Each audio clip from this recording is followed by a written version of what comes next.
Hi welcome back.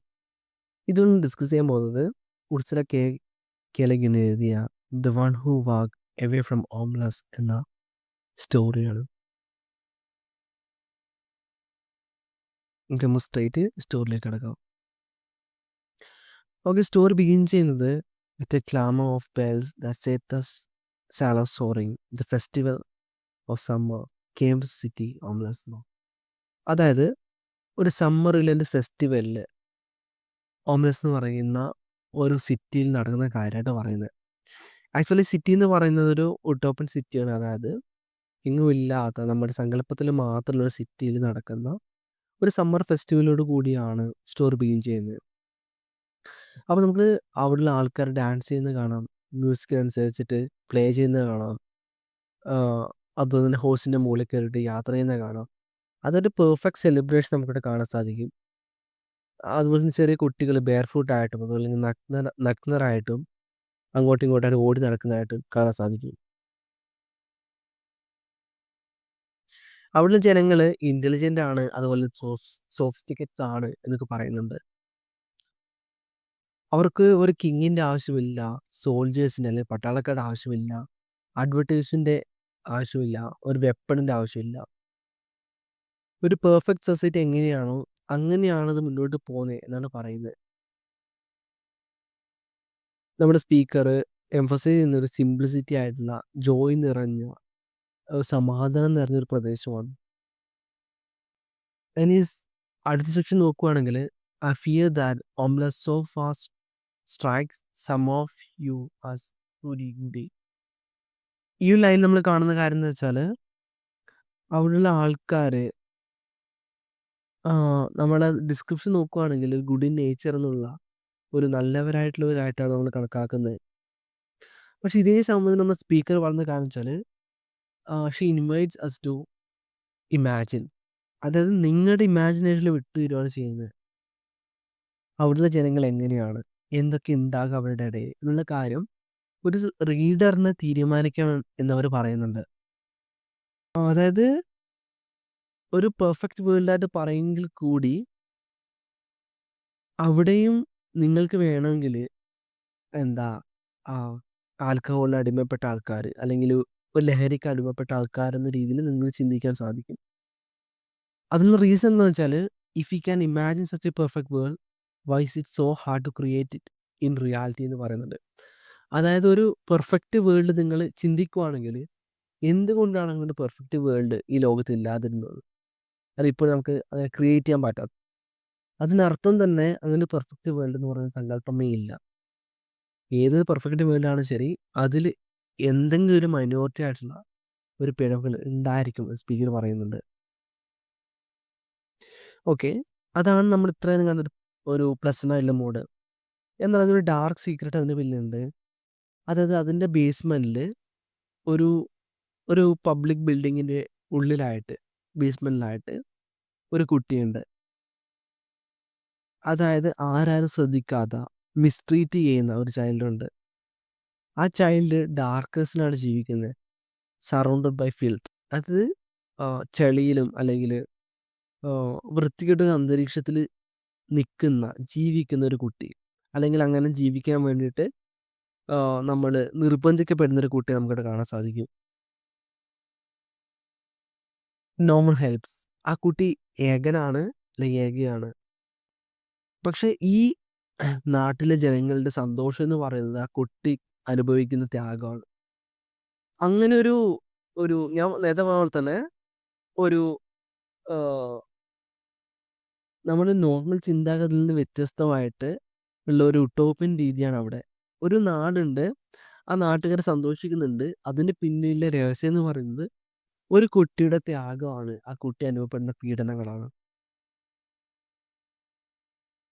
ആ social ഹാപ്പിനെസ്സിന് പിറകിൽ ഈ കുട്ടിയാണ്, ഒരു കുട്ടിയുടെ സഫറിങ് ആണ്.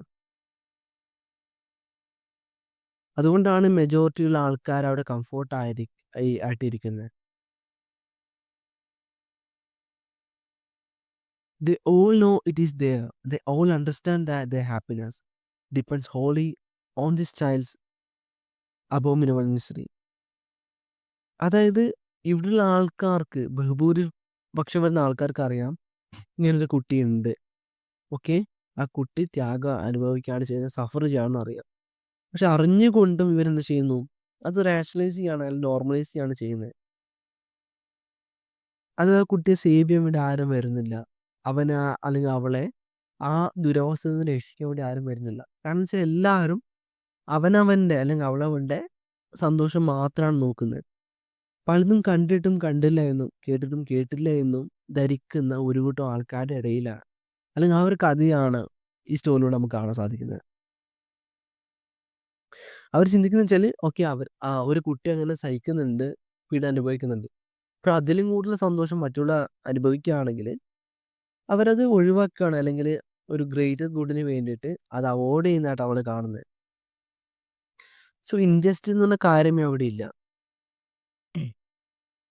Section 5 the one who wax away എന്ന് പറയുന്നുണ്ട്. അത് അഡോളസൻ്റ് ആയിരിക്കുന്ന ആൺകുട്ടികളും പെൺകുട്ടികളും goes out in the street, walks down the street alone. They keep walking, walk straight out the city of homeless.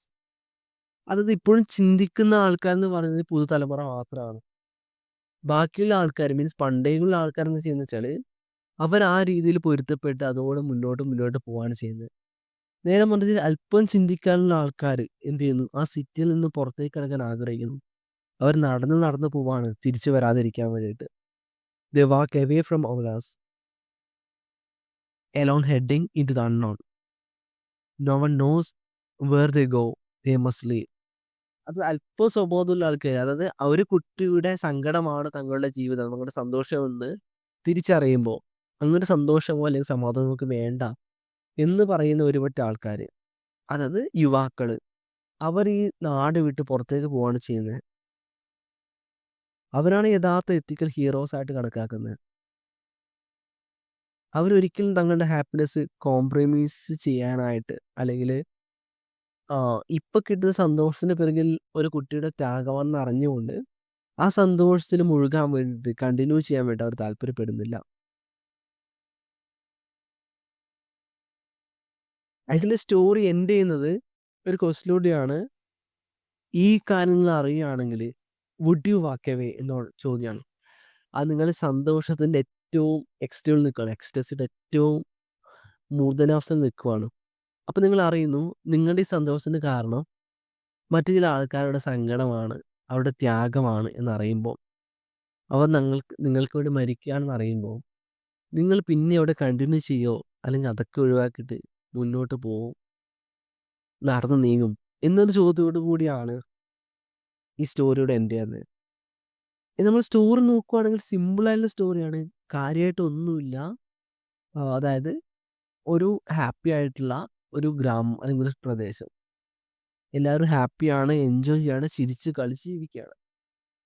എന്നാൽ ഇതിന് പിന്നിൽ ഒരു കുട്ടിയുടെ ത്യാഗമുണ്ട്, അല്ലെങ്കിൽ ഒരു നമ്മൾ ഒഴിവാക്കപ്പെടുന്ന, ആരും പരിഗണിക്കപ്പെടാത്ത ഒരു മനുഷ്യജീവിയുടെ ത്യാഗത്തിന്റെ ഫലമാണ് നമ്മുടെ ഹാപ്പിനെസ് എന്ന് തിരിച്ചറിഞ്ഞ നിമിഷം നിങ്ങളെ പോലെ ആൾക്കാർ എന്ത് ചെയ്യും എന്നാണ് ശരിക്കും പറഞ്ഞ നമ്മുടെ സ്പീക്കർ പറയുന്നത്.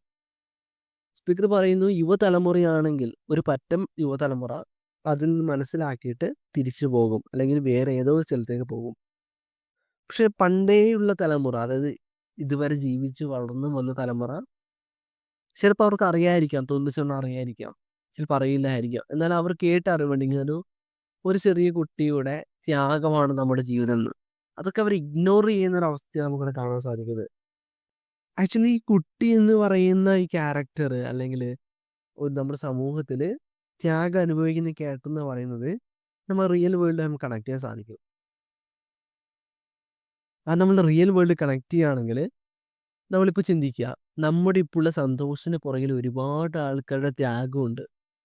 മീൻസ് ഇപ്പം നമ്മളൊരു പെട്രോളിങ് എടുക്കുകയാണെങ്കിൽ അതിന് പിറകിൽ ഇപ്പം ഒരു കോൾ എടുക്കുകയാണെങ്കിൽ അത് കഷ്ടപ്പെട്ട് ഉണ്ടാക്കി പുറത്ത് കൊണ്ടുവന്ന് നമുക്ക് വേണ്ടി പെട്രോൾ ഉണ്ടാക്കി തരാൻ വേണ്ടി ഒരുപാട് ആൾക്കാർ കഷ്ടപ്പെട്ട് കരഞ്ഞുകൊണ്ട് ജീവിതം എന്താ ആസ്വദിക്കാൻ പറ്റാതെ ജീവിച്ച് പോവുകയാണ് ചെയ്യുന്നത്.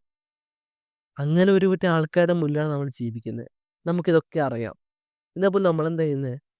അതൊക്കെ മറന്നുകൊണ്ട് നമ്മുടെ ഹാപ്പിനെസ് ആണ് ഏറ്റവും വലിയ ഹാപ്പിനെസ് എന്ന് പറഞ്ഞുകൊണ്ട് ഈ ഈ ഉട്ടോപ്യൻ ലോകത്ത് നമ്മൾ ജീവിക്കുകയാണ് ചെയ്യുന്നത്.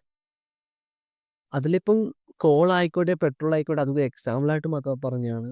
നേരെ മറിച്ചിപ്പം ഈ ബ്രിട്ടീഷുകാരുടെ കാലത്ത് അടിമ വ്യവസ്ഥ ഉണ്ടായിരുന്നു.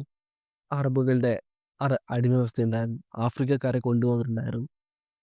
ആ ഒരു സമയത്ത് നമ്മുടെ സന്തോഷം മാത്രമാണ് വലുത്. ഇവിടെ സ്റ്റോറിയിൽ കുട്ടിയുടെ സങ്കടം എന്ന് പറയുന്നുണ്ട്. റിയൽ വേൾഡ് കണക്ട് ചെയ്യുമ്പോൾ അത് കുട്ടിയല്ല, നമ്മൾ അടിച്ചമർത്തപ്പെടുന്ന ഒരു കൂട്ടം ആൾക്കാരുടെ സങ്കടമാണ്.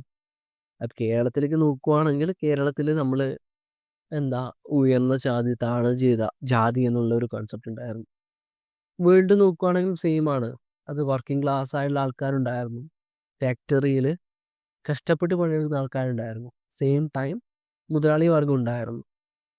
മറ്റവൻ്റെ ചോര നീരാക്കിയിട്ട് അതിൽ നിന്നും സന്തോഷം കണ്ടെത്തുന്ന ആൾക്കാർ, അതുകൊണ്ട് ഉപജീവനം കണ്ടെത്തുന്ന ആൾക്കാരുണ്ടായിരുന്നു.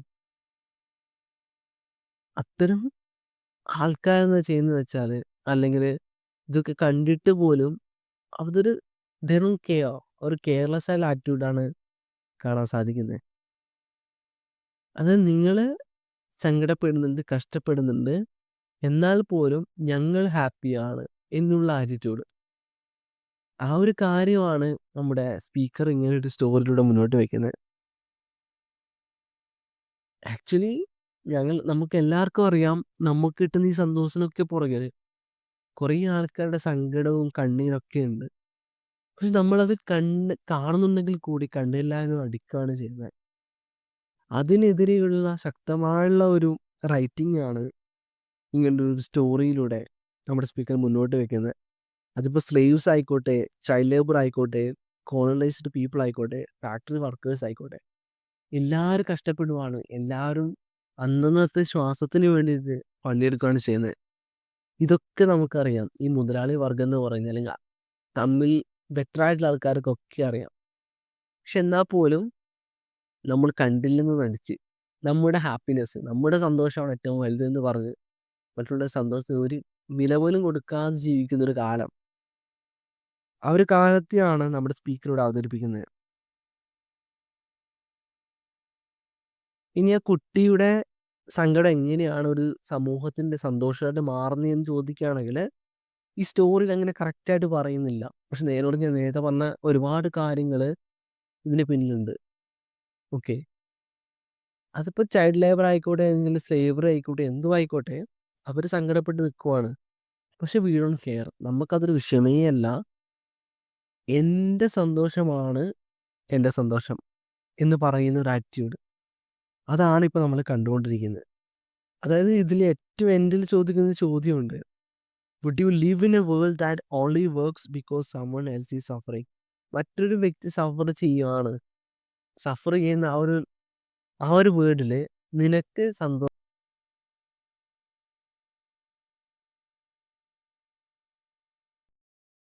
സ്റ്റോറി നോക്കുവാണെങ്കിൽ വളരെ ചെറിയ ഷോർട്ട് സ്റ്റോറി ആണെങ്കിൽ കൂടി അതിൽ തരുന്ന മെസ്സേജ് എന്ന് പറഞ്ഞാൽ വളരെ വലുതാണ്. മറ്റൊരു വ്യക്തിയുടെ സങ്കടത്തിൽ നിന്ന് ചവിട്ടിക്കേറിയതാണ് നമ്മുടെ സന്തോഷം. അത് നമ്മൾ എൻജോയ് ചെയ്യുന്നത്. നമ്മൾ ചിരിച്ച് കളിച്ച് പോകുമ്പോൾ മരണത്തോട് മല്ലിട്ടുകൊണ്ട് കരഞ്ഞ് ജീവിതം തള്ളി നിൽക്കുന്ന ഒരുപാട് ജീവിതങ്ങൾ നമുക്ക് ചുറ്റുമുണ്ട്. കുറച്ച് മുന്നേ ആണെങ്കിൽ ചൈൽഡ് ലേബർ അടക്കമുള്ള കാര്യങ്ങൾ നമുക്ക് കാണാൻ സാധിക്കുമായിരുന്നു. ഇപ്പം കുറച്ച് കുറഞ്ഞു എന്നല്ലാതെ നമുക്കിപ്പോഴും അവരുടെ കഷ്ടപ്പാടുകളും വേദനകളും നമുക്ക് കാണാൻ സാധിക്കും. സോ അതൊക്കെ പറയുന്ന ഒരു സ്റ്റോറി ആയിട്ടാണ് സ്പീക്കർ ഇതിനെ അവതരിപ്പിക്കുന്നത്. So that's all about it. And see in another video.